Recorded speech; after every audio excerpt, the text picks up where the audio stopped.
சென்னையோட பெசன்ட் நகர் கடற்கரை இது. காலையில் ஒரு 6:50 டிசம்பர் 12, 2024. வானம் அடர் நீல நிறத்தில்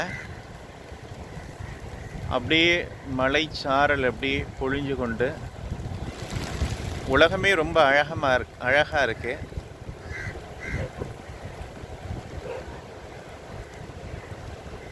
அந்த நேரத்துலையும் ஒருத்தர் அந்த பறவைகளுக்காக தீனி போட்டுக்கிட்டு திரும்ப வர்றாரு.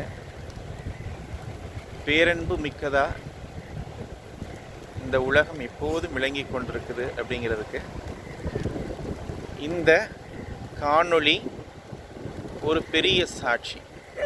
எவ்வளவு அழகான காட்சி பாருங்கள், எவ்வளவு குவிஞ்சிருக்கு பறவைகள். என்னைக்காச்சும் சென்னைக்கு வரும்போது அவசியமாக இந்த காட்சியை காலையில் ஒரு 7 மணிக்குள்ளே எப்படி இருக்கும் வந்து பாருங்கள்.